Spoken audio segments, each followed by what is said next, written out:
जयप्रकाश नारायण हम लोग के आदर्श हैं और मेरे समाज के सबसे बड़े इस समाजवादी सिस्टम का एक बहुत बड़ा आधार है, जिनका हम लोग पहल करते हैं और इस पर हम पहल करते रहेंगे। उन्हीं के मार्गदर्शन पर चलेंगे और हम लोग के समाज के गार्जियन हैं और इनके हर जो अनुभव है या प्रयास करेंगे कि उनके जीवन का हर अनुभव को ग्रहण करें, यही मेरा सोच। हम लोग एक ऐसे व्यक्तित्व के जन्म दिवस पर यहाँ उपस्थित हैं जिन्हें ये कहा जाए कि वो संपूर्ण व्यक्तित्व थे और उन्हें लोकनायक का दर्जा दिया गया था, क्योंकि वो ऐसे व्यक्ति थे जिनकी एक आह्वान पर और एक आवाज़ पे संपूर्ण लोग उनके फॉलोअर बनते हुए उनके पद चिन्हों पर चलने के लिए तड़प गए थे, यूँ कहा जाए। उनके एक कॉल पर, उनकी एक आवाज़ पर उनके साथ चलने वाले लोग थे। वह वक्त था जिस वक्त में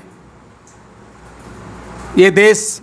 बड़े ही मुश्किलों का सामना कर रहा था, लेकिन उन्होंने कहा कि चाहे भ्रष्टाचार को मिटाना हो, चाहे बेरोज़गारी को ख़त्म करना हो या शिक्षा में क्रांति लाना हो,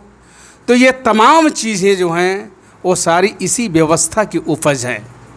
और इस व्यवस्था की उपज को इस व्यवस्था से ख़त्म नहीं किया जा सकता है। इसके लिए क्रांति की ज़रूरत है और इसके लिए संपूर्ण क्रांति की ज़रूरत है और उन्होंने संपूर्ण क्रांति का नारा दिया। लोकनायक जयप्रकाश नारायण जी,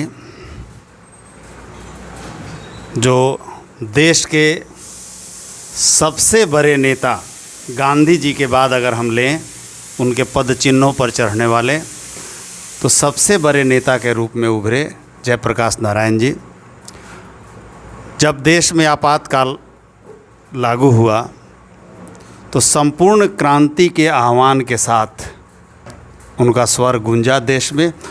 और क्या छोटे क्या बड़े, क्या अमीर क्या गरीब, एक तरफ से सारे लोग उनके फॉलोअर हो गए, उनके अनुयायी हो गए।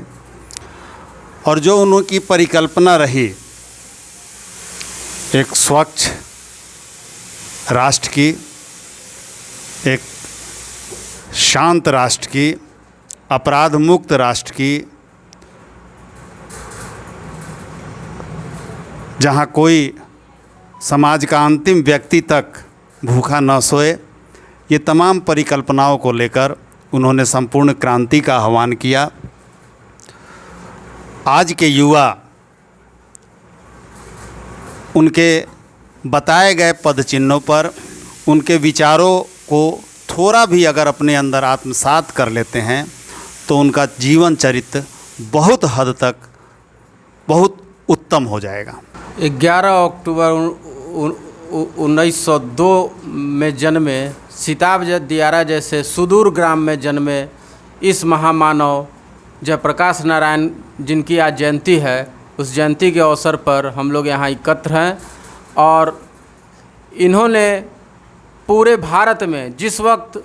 मीडिया का ऐसा संचार नहीं था, और ऐसे समय में इन्होंने अपने संदेश को भारत के कोने कोने तक पहुंचाकर जितनी बड़ी क्रांति लाई, यह क्रांति आज़ाद भारत में आज तक के इतिहास का सबसे बड़ा क्रांति है, जिसे संपूर्ण क्रांति का नाम दिया गया।